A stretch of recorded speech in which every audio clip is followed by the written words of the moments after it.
Hello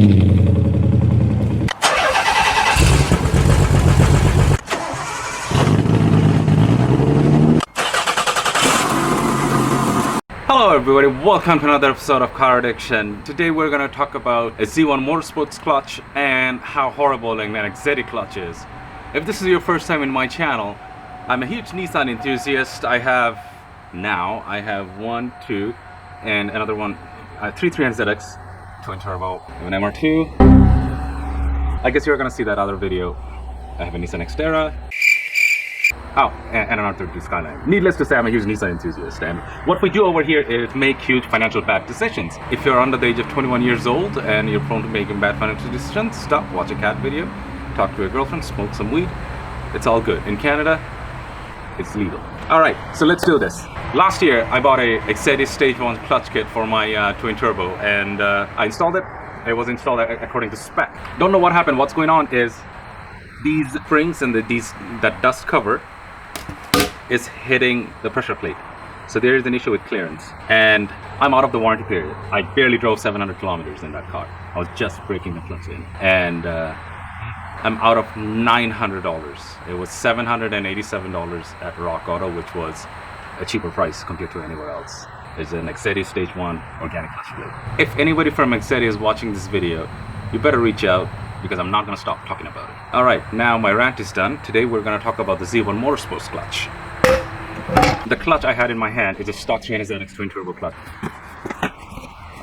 Z1's packaging is phenomenal. This box, which is the box for the pressure plate, it was in a different box with all kinds of packaging in it. And to be honest with you, this box is pretty damn good by itself. With all of their clutches, they include a clutch alignment tool, and they also include a pilot bearing that's made of brass. I like it when they're made of brass because now they can take a little bit of beating should they need to. And let's look at this. Oh, damn, this is heavy. This is heavier than I thought it would be. All right, made in Japan. It says Japan on it. Why would it be made in Japan? That's interesting. One thing I noticed is it's heavy, and if I do a side-by-side comparison, the Z1 pressure plate is a little heavier duty.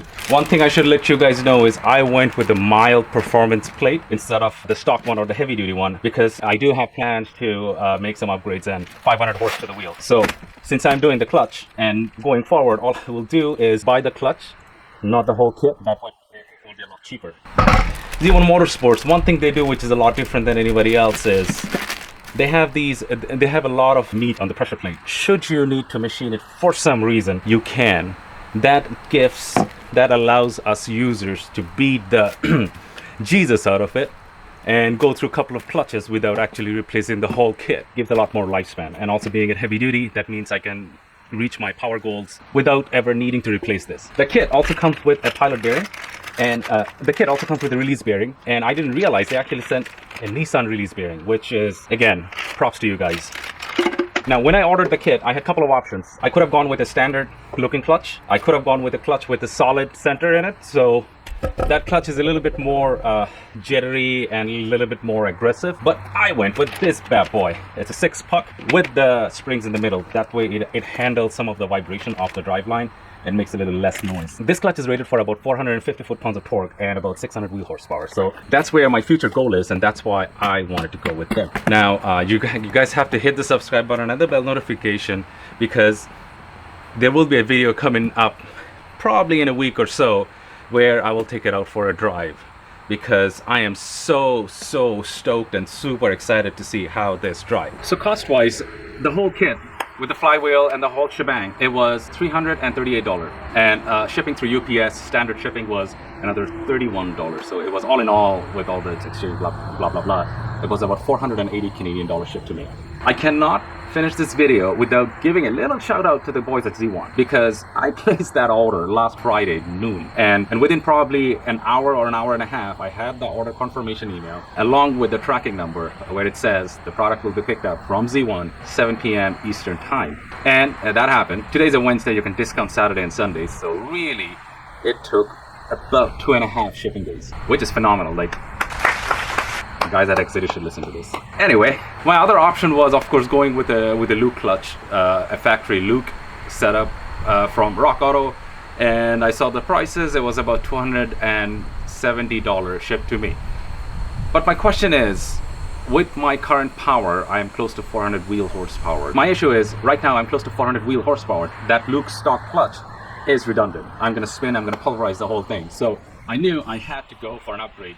I had it at stage 1. I had to be somewhere around the stage 2 category, and I could have gone with an ACT, or I could have gone with something else, but I checked prices all over and they were just ridiculous. I can't afford it. I just can't. I'm sorry. You guys, there's not enough of you guys hitting the subscribe button and skip the ad. Don't skip the ad. Just watch the ad so that like somebody pay for this. Like, anyway, I had to go with this. It is an investment, a bad investment, and the other option for it. Hit the subscribe button and bell notification. Stay up to date for all the new shenanigans coming on my channel, because there's a lot of them coming in. Because now I'm gonna drop this clutch off, and then I'm going to 13 Motorsports. I'm not gonna talk about it why I'm going there. This is the Exedy stage 1 clutch kit with the organic compound. And if you look at the compound, it is still new. I literally have 700 kilometers in it. There was no hard launches, there was no clutch drops, there was no shenanigans. If you look at the flywheel, there's no chatter, nothing unusual over here. This is a Z1 lightweight flywheel. Again, Z1. You guys better start sponsoring me, because I can stop talking nice stuff about you guys. Anyway, that, and what I was telling you is these pieces, it hits the pressure plate. That is very, very unusual, and that's why I'm going to have to replace the clutch. The clutch itself, when it comes to the grab and everything of it, it was very nice, very smooth.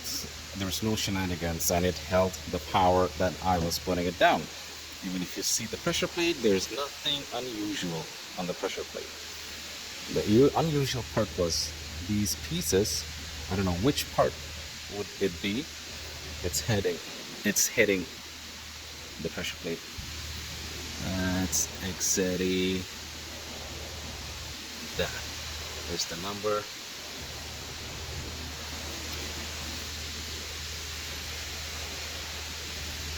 It looks a little rusted, which I also don't like how the ring looks.